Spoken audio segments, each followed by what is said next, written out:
تو صحابہ نے ہاتھ جوڑے دہیا کلبی بس کرو بس کرو بس کرو. جب 3 بار آپ نے بات مکمل کر لی حضور علیہ الصلوۃ والسلام کے حکم پہ، تو حضور علیہ الصلوۃ والسلام نے ارشاد فرمایا کہ مجھے میرے اللہ کی عزت کی قسم ہے جس کی 2 بیٹیاں ہوئیں اور اس نے ان کی کفالت کی، تربیت کی، کل قیامت کے دن وہ یوں ہوگا جیسے شہادت کی انگلی کے ساتھ دوسری انگلی ہوتی ہے، وہ میرے یوں قریب ہوگا، وہ میرے یوں قریب ہوگا.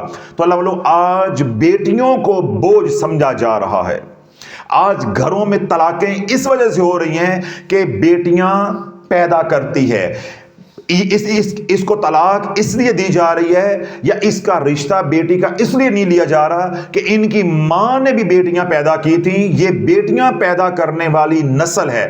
جب ہم ان کا رشتہ لے کے اپنے گھر آئیں گے تو ہمارے گھر میں بھی بیٹیاں پیدا ہوں گی. اور اگر پیچھے سے وہ ایسا حسب نسب نہیں رکھتی تو اگر اگلے گھر آ کے اس نے پہلی بیٹی پیدا کر دی، دوسری بیٹی پیدا ہو گئی، تو لوگ آج کیا دے رہے ہیں؟ کوسنے دے رہے ہیں. اسی بات کے اوپر طلاقیں ہو رہی ہیں. گھر آئی رحمت کو ذلیل کیا جا رہا ہے. ایک بیوی جو خود ایک رحمت ہے، وہ بھی تو کسی کی بیٹی ہے، آگے جو اس نے بیٹی کو جنم دیا ہے، اب 2 بیٹیاں بیک وقت زندہ درگو ہو رہی ہیں. اللہ والو آج دہیہ کلبی کا جو قبیلہ تھا، یعنی قبیلہ قلب، میں کہتا ہوں وہ اتنا ظالم نہیں تھا. میں توجہ رکھیے گا میں کیا کہنے لگا ہوں، پھر میں اس کی دلیل دوں گا، انشاءاللہ ساری بات سمجھ آ جائے گی. میں نے کیا کہا تھا؟ آج موضوع میں نے کوئی بتانا نہیں ہے، جو اندر سے آپ کی آواز ہے بس آج کا وہی موضوع ہے، وہی موضوع ہے.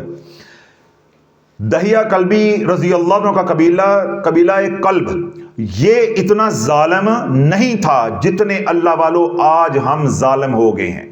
وہ زمین میں ایک بار اتارتا تھا، ہم پل پل اتارتے ہیں، پل پل نکالتے ہیں. ان ماؤں بہنوں بیٹیوں سے پوچھو کہ شافی جن کا رونا رو رہا ہے کہ جب سے بیائی ہیں انہیں سکھ کی نیند نہیں ہے، دن کا چین نہیں ہے، رات کا آرام نہیں ہے. ساس کے ہاتھوں ذلیل ہیں، نندوں کے ہاتھوں ذلیل ہیں، جٹھانیوں کے ہاتھوں ذلیل ہیں، شوہر کے ہاتھوں جوتے کھا رہی ہیں. 2 وقت کی عزت کی روٹی انہیں نہیں ہے. ان کے لیے تو دہیہ کلبی رضی اللہ عنہ کا قبیلہ کروڑہا گنا اچھا تھا. وہ خواتین، وہ بچیاں راتوں کو اٹھ کے اللہ سے موت مانگتی ہیں لیکن موت ملتی نہیں ہے. وہ تو اتنی خوش قسمت تھی کہ موت مانگتی بھی نہیں تھی تو موت مل جاتی تھی. قصہ تمام ہو جاتا تھا، ہمیشہ کے لیے جان چھوٹ جاتی تھی. ادھر حوا کی بیٹیاں حضور علیہ الصلوۃ والسلام کی جو امتی ہیں وہ ہر پل موت مانگ رہی ہیں. ادھر تو موت بھی اتنی مہنگی ہو گئی ہے کہ موت مل نہیں رہی. تو اللہ والو جن کے اوپر یہ حالات ہیں وہ وہی بتا سکتے ہیں. ہم ان کیفیات کو الفاظ کے اندر ان کی ترجمانی نہیں کر سکتے یا الفاظ کے اندر معاشرے کو بتا نہیں سکتے. لیکن میں آخری بات صرف یہ کہوں گا کہ جن گھروں کے اندر بیٹیوں پہ ظلم ہو رہا ہے یا بیٹیوں کو نظر انداز کیا جا رہا ہے، بس شافی کی یہ بات یاد رکھنا کہ یہ دنیا مکافات عمل ہے. بس آج یہی کہنا چاہتا ہوں کہ یہ دنیا مکافات عمل ہے. آج تو کسی کی بیٹی کے اوپر ظلم ڈھا رہا ہے، کل تیری بیٹیوں کے ساتھ یہ ہوگا، تیری بہنوں کے ساتھ یہ ہوگا، تیری ماں کے ساتھ یہ ہوگا. یہ ہو کے رہنا ہے. یہ قرض ہے، یہ قرض جو ہے وہ تجھے لوٹانا پڑے گا.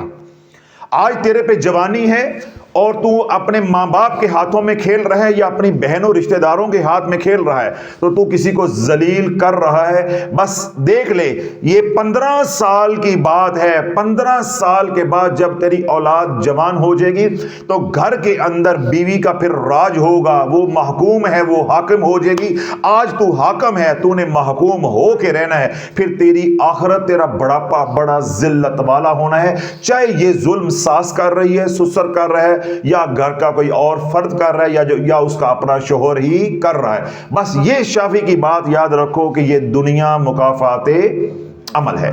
آگے میں کچھ نہیں کہنا چاہتا کیونکہ میں پہلے کہہ چکا ہوں کہ آج کا کوئی بیان نہیں. آپ سنتے جاؤ تو موضوع آپ نے خود نکالنا ہے کہ میں کیا کہنا چاہ رہا ہوں آپ کو. السلام علیکم. مجھے دنیا سے گئے ہوئے یہ ایک بیٹی کا درد بھرا خط ہے. اس کو آپ نے ان کانوں سے نہیں سننا، دل کے کانوں سے سننا ہے. اور آپ کو معلوم ہوگا کہ یہ شافی خط پڑھ کے سنا رہا ہے، یہ ہر گھر کا خط ہے، یہ ہر بیٹی کا دکھڑا ہے، ہر بیٹی کا یہ دکھڑا ہے، یہ ہر گھر کی کہانی ہے۔ صرف نام اس کے اندر اپنے ڈالتے جاؤ تو یہی سمجھو کہ حضرت صاحب آپ کی بات سنا رہے ہیں۔ مجھے دنیا سے گئے ہوئے آج 3 سال ہو گئے ہیں۔ ماں کہاں ہے؟ مر گئی ہے۔ جاگ رہے ہیں؟ میں تھوڑا سا پس منظر بتا دوں، ماں مر گئی ہے۔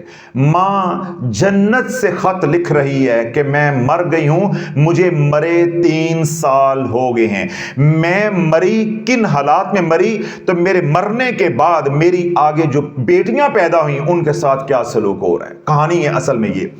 مجھے دنیا سے گئے آج 3 سال ہو گئے ہیں، میں آج جنت میں ہوں، سب کچھ میرے پاس ہے، لیکن مجھے کہیں بھی سکون نہیں آتا اور میرا دل ہر پل جلتا رہتا ہے۔ میں بہت خوش رہنے والی لڑکی تھی، مجھے میرے چچا چچی نے پالا تھا۔ میرے ماما بابا بچپن میں ہی ایکسیڈنٹ حادثے میں دنیا سے چلے گئے۔ میں نے ماں باپ کے بنا جینا سیکھا، زندگی گزاری۔ میری شادی چچا چچی نے کروائی۔ میرا شوہر بہت اچھا تھا، میرا بہت خیال رکھنے والا تھا، میرے سے بہت محبت کرنے والا تھا، مجھے کبھی یہاں تک کہ اداس بھی نہیں ہونے دیتا تھا، اور میرا شوہر ہر وقت خوش رہتا تھا۔ لیکن ہماری ساری خوشیوں کو نظر اس وقت کھا گئی جب میرے ہاں پہلی بیٹی ہوئی، جب میرے ہاں پہلی بیٹی ہوئی۔ پھر حالات بدلتے گئے، پھر نظام بدلتا گیا، پھر اللہ کا لکھا ہوا نظام غالب آتا گیا کہ میں نے پے در پے 5 بیٹیاں پیدا کی۔ میرے گھر میں 5 بیٹیاں پیدا ہوئیں۔ ان 5 بیٹیوں میں ایک بیٹی اپاہج بھی ہو گئی، یعنی ایب نارمل جس کو کہتے ہیں، وہ چل پھر نہیں سکتی تھی۔ میرا شوہر، میری ساس بس میرے سر ہو گئے، میری جان لینے کے پہ تل گئے۔ میں اپنی بیٹیوں کو لے کے دن رات روتی تھی، میرا شوہر مجھے منہ نہیں لگاتا تھا، میرا خرچہ بند کر دیا، میری چھوٹی چھوٹی شہزادیاں بھوک سے تڑپنے لگیں۔ ماں ہوں، جب اپنی بیٹیوں کی بھوک برداشت نہ ہوتی میں شوہر سے جھگڑنے لگتی۔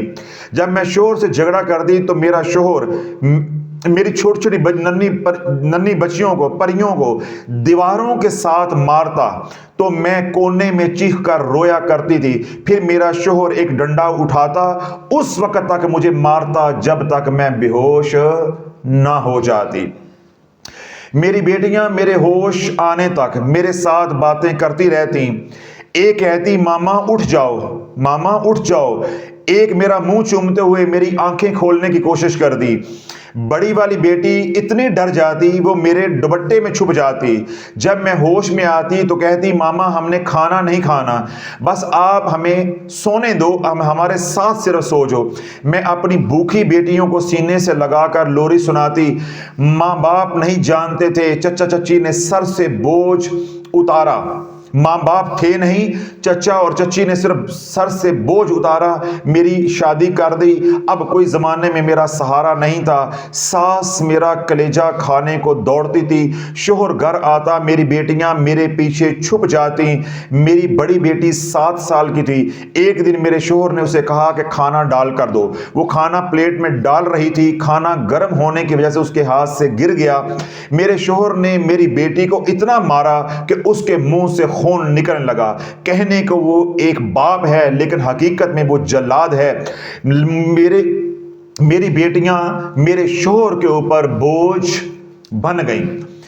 میرا دل اس دن بہت چاہا تھا کہ بیٹیوں کو لے کر آج میں زہر کھا کے اپنی زندگی کا قصہ تمام کر دوں۔ اللہ والو یہی بات میں نے کہی ہے کہ آج جو بیٹیاں سسک رہی ہیں، یہ دہیہ کلبی رضی اللہ عنہ جو قبیلہ قلب ہے، یہ اس سے بھی ظالم معاشرے کے اندر رہ رہی ہیں۔ وہ تو ایک بار مرتی تھی، یہ تو موت بھی مانگ رہی ہیں، اب موت بھی مہنگی ہو گئی ہے، موت بھی نہیں مل رہی۔